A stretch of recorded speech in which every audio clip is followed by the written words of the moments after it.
Go on the internet and Google. Yes, that country is being investigated by the U.S. Federal Department right now.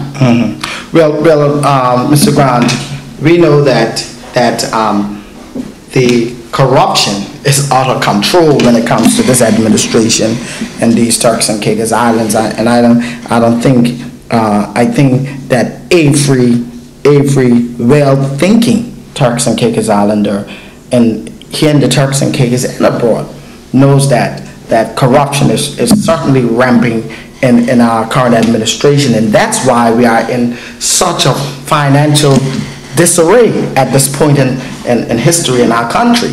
And it's for the lack of proper financial managing of our public funds. We have a government that thinks the public treasury is their personal wallet in the back of their pocket.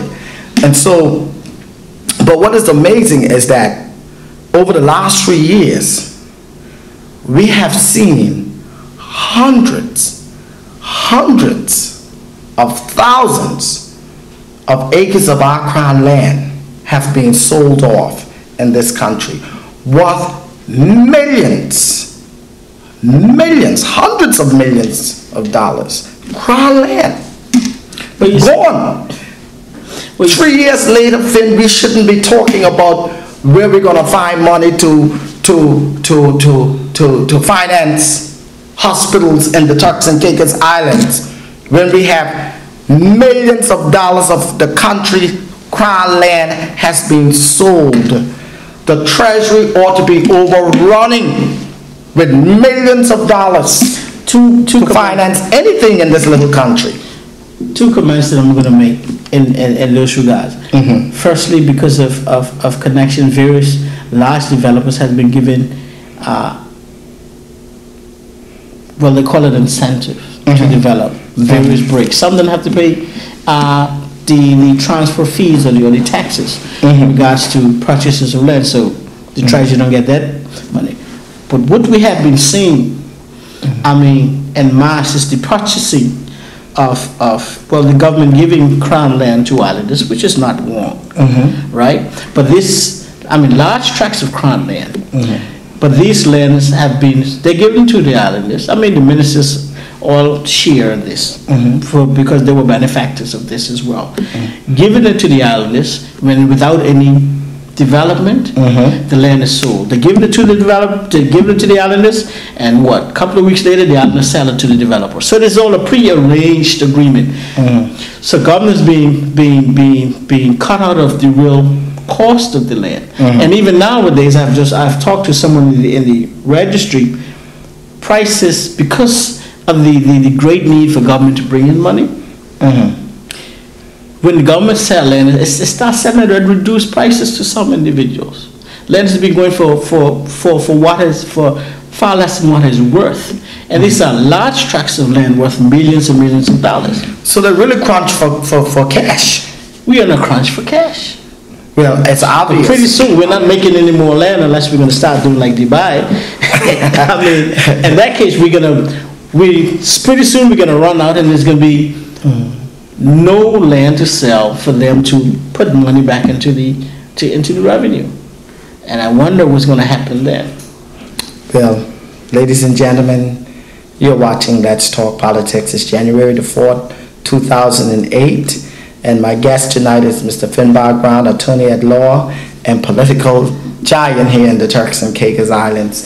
Tonight, we are talking about the 2 hospital deal that was signed in London a few weeks, 2-3 weeks ago on December the 20th. And this hospital deal has caused a lot of waves here in the Turks and Caicos Islands. And ladies and gentlemen, especially for those Turks Islanders who are watching this show via the internet overseas and who may not understand why the people of the Turks and Caicos Islands are in disarray over this issue, it's because we have seen this hospital deal gone from 75 million to 100 million, now 125 million. Some say some of the ministers saying 200 million. We don't know what it's going to cost us, but we have to pay for for this hospital. And there's no details, Mr. Grant. No details. Is this normal in any country? Tell me, is it normal that a government will bind its people to such debt? And for Turks and Caicos Island, maybe if you're living in the Bahamas or you're living in the United States or Canada, you might say $125 million ain't nothing, it's no debt. But for this little island, where our medical needs can't be met, where something simple as scholarships, our civil servants can't be paid nowadays, where the treasury is empty and the ministers are multi-millionaires on the backs of the people of this country. $125 million debt is a serious undertaking for the people of this little island. I mean, it is a serious undertaking. What is even more serious, and I think is even somewhat shameful to say, is that given this government's track record, that we have to question this deal. We have seen many deals. Because exactly, I mean, it has to be questioned, and there's no doubt that the cost of the hospital is grossly exaggerated. Here in 40 and Grand Terre. All right, for 80 rooms, it is grossly. When you work there, that's over $2 million per room. But like you say, there has been no competitive tendering in regards to construction. The thing it is, you see, why we have to be concerned about the debt and the increasing debt is because, like you say, we are a small country. The areas that we have in regards to revenue generating sectors are limited. There's only customs, land sale tax, and our financial sector. You know, we're limited to those things of bringing in tourism. We are limited to those areas of generating money for our economy. And there's only, given the size of our population, there's only so much that they can bring in. You know, so we have to be concerned about that debt.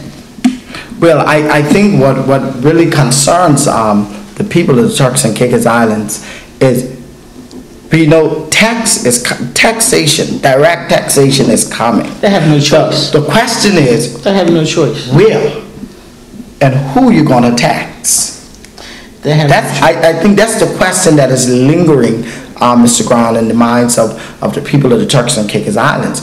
Is who you gonna tax? Which sector? Is it going to be the financial institutions? Is it going to be the banks? Is it going to be the offshore sector? Is it going to be income tax?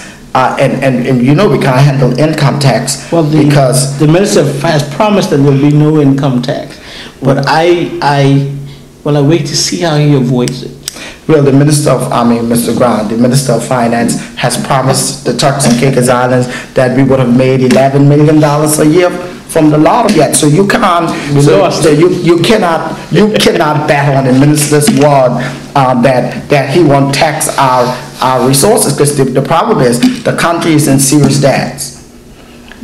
The government, it's only January. And if you call the Treasury, if you call any government department,